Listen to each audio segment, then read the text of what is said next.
Bonjour et bienvenue. Aujourd'hui, on plonge dans un univers peut-être un peu oublié, celui du roman policier populaire français. On va parler d'une figure vraiment attachante, le commissaire Odilon Quentin. Oui, un personnage créé par un certain Charles Richebourg, un auteur lui-même assez mystérieux. Exactement. Alors pour cette exploration, on s'appuie sur quoi? Sur les fascicules d'origine, on a quelques titres assez savoureux, comme La vieille dame du 5e, Le monsieur qui aimait trop sa femme.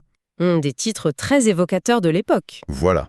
Et on a aussi des extraits, et puis des analyses, notamment un article vraiment très riche qui nous guide un peu.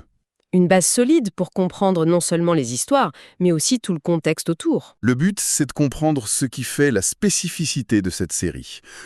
Son époque, le milieu du XXe siècle, le style de Richebourg, et bien sûr ce commissaire Quentin. Pourquoi est-ce qu'il mérite qu'on s'y intéresse encore aujourd'hui? Bon, alors, rentrons dans le vif du sujet. Peut-être pour commencer, un petit mot sur ce contexte, justement. On est en France, juste après la guerre. C'est une période foisonnante pour la lecture populaire. L'âge d'or, on peut dire. Oui, un véritable âge d'or. Et le format qui domine tout, c'est le fascicule. Des petites brochures pas chères qu'on trouvait absolument partout. Dans les gares, les kiosques. C'est ça, la lecture facile, rapide, qu'on consommait en vitesse. Et Odilon Quentin, c'est pile là-dedans. L'article parle de 46 épisodes. C'est énorme, non? Ah oui, 46 titres, c'est une production considérable. Ça montre bien le succès du personnage à l'époque. Et ça se situe quand, précisément?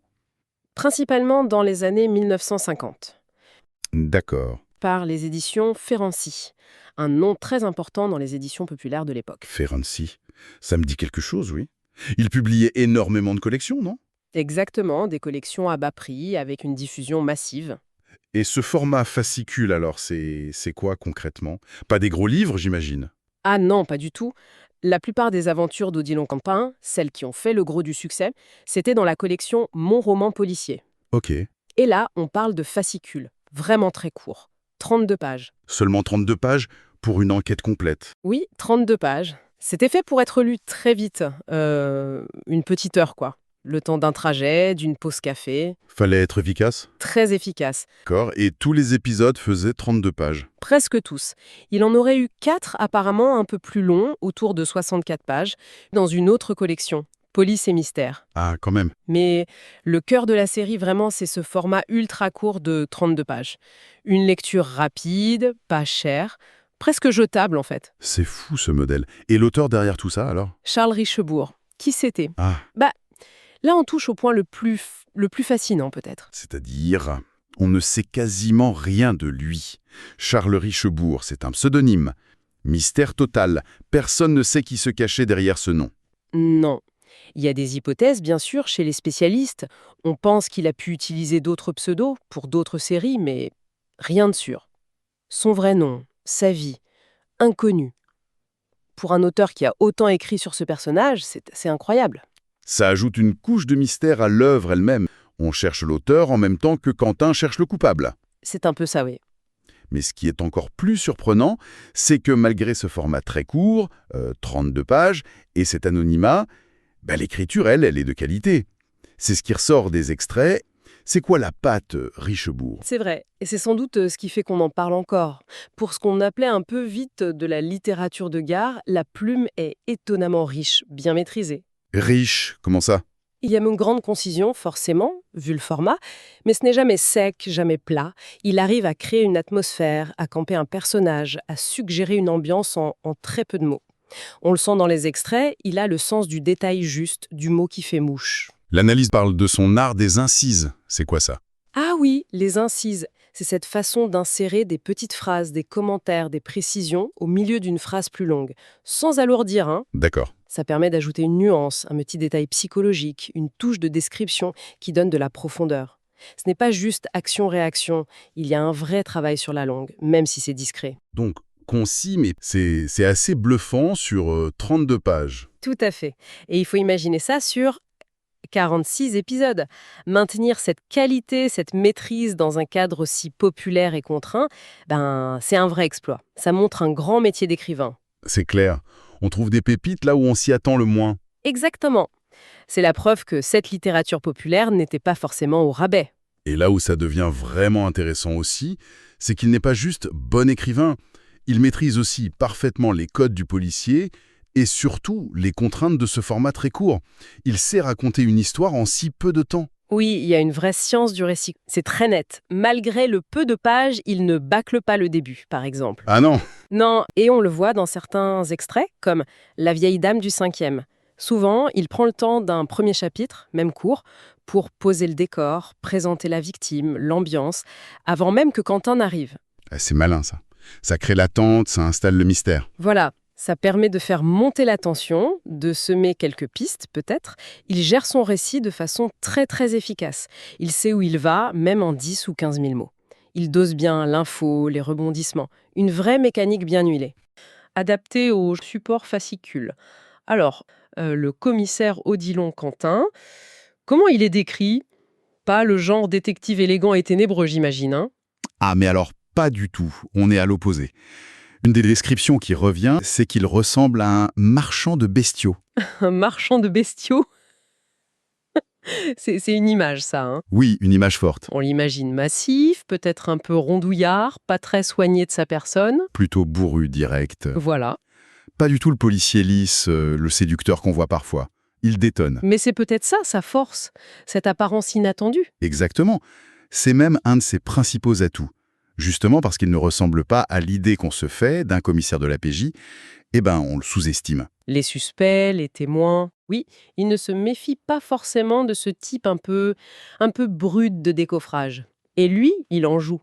Il en joue magnifiquement. C'est donc là-dessus qu'il base sa méthode d'enquête. Parce que ces méthodes, apparemment, c'est la clé. Et elles sont très loin des clichés. Totalement. C'est peut-être ça le plus passionnant chez Quentin. Sa méthode est profondément humaine, très ancrée dans le réel.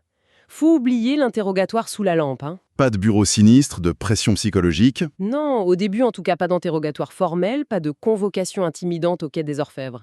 Il préfère l'approche indirecte. Et ça donne quoi, concrètement? Comment il fait? On le voit bien dans les textes, hein. Il va discuter au bistrot du coin, souvent avec un petit verre de calva d'ailleurs. Son petit faible, le calva. Apparemment, il s'attable, il écoute, il lance une phrase comme ça, l'air de rien. Ou alors, et ça c'est un détail savoureux, il passe beaucoup de temps avec les concierges. Ah oui, les concierges. Pour lui, les loges, c'est des mines d'or, des observatoires parfaits de la vie des immeubles.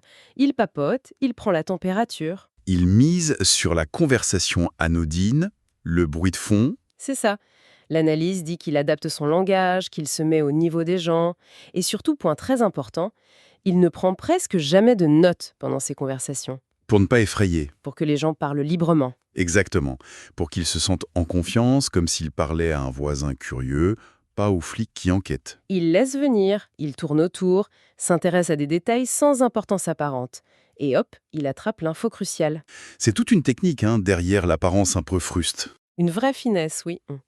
Il a une méthode pour structurer tout ça dans sa tête. La méthode des 3 questions. Les 3 questions. C'est-à-dire, Pour lui, une affaire est résolue quand il a la réponse à 3 questions. Comment le crime a été commis? Pourquoi il a été commis? Et par qui? logique. Oui, mais il pense souvent que si on répond bien aux 2 premières, le par qui devient presque évident. C'est sa boussole mentale en quelque sorte, derrière l'improvisation apparente. Cette approche très humaine, l'immersion, l'écoute, la psychologie, le petit calva au comptoir, ça fait énormément penser à Maigret, non? La comparaison est souvent faite. Elle est très souvent faite, oui, et à juste titre. Les parallèles sont vraiment nombreux. Quels sont les points communs les plus frappants? Comme chez Maigret, on a des enquêtes à taille humaine. Ça se passe dans des milieux populaires, souvent à Paris, décrits avec beaucoup de réalisme. L'accent est mis sur la compréhension psychologique des gens victimes, témoins, coupables. Moins sur la procédure pure et dure. Beaucoup moins. Plus sur l'intuition, la compréhension humaine. On retrouve cet intérêt pour les petites gens, les drames ordinaires qui naissent de la jalousie, de l'argent, des secrets. Le bistrot comme lieu clé, l'ancrage dans ce Paris populaire. Cette espèce d'empathie aussi, peut-être? Oui, même si Cointin est peut-être plus bourru, plus direct que Maigret, il y a cette volonté de comprendre pourquoi les gens en arrivent là. Moins de police scientifique, plus d'observation patiente des comportements. C'est un parallèle très parlant. Et puis cette méthode qui est peut-être encore plus basée sur le fait de ne pas avoir l'air d'enquêter. Et puis, il y a une différence notable.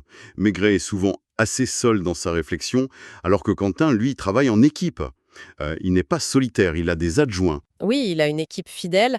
Babelio mentionne des profils assez variés. Il y a l'inspecteur modèle, sérieux, appliqué, Le bon élève. voilà, mais aussi des personnages plus typés, comme un inspecteur un peu gouailleur qui parle l'argot, qui peut se fondre dans certains milieux. On voit des noms comme Chenu, Dubos dans les extraits. Ce sont eux qui font le travail de terrain. Souvent, oui, les filatures, les rapports. Et Quentin, lui, dirige un peu depuis son bureau au quai, comme un chef d'orchestre qui centralise les infos et donne les directions. C'est intéressant cette dynamique. Et le jour d'affaires sur lesquels il travaille, c'est du lourd, grand banditisme, crime spectaculaire. Non, pas vraiment. On est plutôt dans ce que Babelio nomme les petits crimes. Les affaires qui sortent de la vie de tous les jours, des tensions du quotidien. Par exemple, Des histoires d'héritage qui dérapent, des vengeances pour une vieille histoire, des dettes, des secrets de famille, des crimes passionnels dans des milieux modestes. les victimes et les coupables, c'est monsieur et madame tout le monde en gros. C'est exactement ça. Des petits commerçants, des artisans, des employés, des retraités, des concierges. Le peuple de Paris de l'époque. Des drames très humains, très ancrés dans la réalité sociale des lecteurs de ces années-là. Tout à fait. On est loin du crime organisé international ou des grands scandales. C'est un réalisme social qui rend ces histoires très proches des gens, très accessibles. Et ça participe sans doute à l'attachement pour Quentin, qui démêle ces histoires humaines avec patience. Alors, si on essaye de faire une synthèse, qu'est-ce que tout ça signifie? Pourquoi c'est intéressant de redécouvrir Odilon Quentin aujourd'hui? Quel est l'intérêt? Je dirais qu'il y a plusieurs raisons. D'abord, c'est une fenêtre incroyable sur la France populaire des années 50. L'ambiance, le langage, les mentalités. C'est une immersion très vivante qui a une vraie valeur, presque documentaire. Et puis, il y a le personnage lui-même. Oui, Odilon Quentin. Il est vraiment réussi. Complexe, attachant, et sa méthode d'enquête, non conventionnelle, elle est super intéressante à observer. C'est plus qu'un simple flic de papier. Sans oublier la qualité de l'écriture de Richebourg, cette efficacité, cette richesse relative pour le format. Oui, c'est un point clé. Ce style concis, mais qui sait être évocateur, ce sens du rythme, ça donne un vrai plaisir de lecture. C'est la preuve qu'on pouvait faire de la très bonne littérature dans ce format populaire. C'est pas juste une intrigue, c'est bien écrit. Voilà, c'est une lecture simple, rapide, 1 heure de lecture qu'on peut picorer sans modération. Mais ça reste intelligent, bien ficelé, c'est une part importante et peut-être sous-estimée de notre patrimoine polar. Donc pour résumer, on a une série très fournie, 46 épisodes, typique des années 50, format fascicule, court, pas cher, un auteur fantôme, Charles Richebourg, mystérieux mais doué, avec une plume efficace, et au centre, un héros mémorable, Odilon Quentin. Physique de marchand de bestiaux, méthode basée sur l'humain, la psycho, la discussion de bistrot. Un cousin de Maigret, mais avec sa propre personnalité. Exactement. Le tout dans une atmosphère de Paris populaire, avec des enquêtes sur des crimes ordinaires, des drames humains. C'est une très bonne synthèse de notre discussion. Alors, pour finir, pour laisser une petite graine de réflexion, quelle question ça soulève, tout ça? Je crois que ça soulève une question assez importante, surtout aujourd'hui, à une époque où, dans la fiction policière, et même parfois dans la réalité, on est submergé par la technologie, le profilage high-tech, l'ADN, les experts en blouse blanche. Oui, Que nous dit la méthode d'Odilon? Cette approche basée sur l'empathie discrète, l'écoute des silences, l'observation des petits détails humains au comptoir d'un bistrot ou dans une loge de concierge. Qu'est-ce que ça nous apprend sur notre capacité à vraiment comprendre pourquoi quelqu'un commet un crime? les motivations profondes, humaines. Est-ce que la vérité se trouve plus souvent dans une confidence échangée autour d'un verre que dans un rapport de laboratoire? La vérité au comptoir plutôt que dans l'éprouvettes. Voilà. C'est une question sur l'essence même de l'enquête, sur la place de l'humain dans la compréhension du crime. Une réflexion très pertinente qui nous ramène à l'essentiel, peut-être. Merci beaucoup pour cet éclairage vraiment passionnant sur Odilon Quentin et son mystérieux créateur. Merci à vous.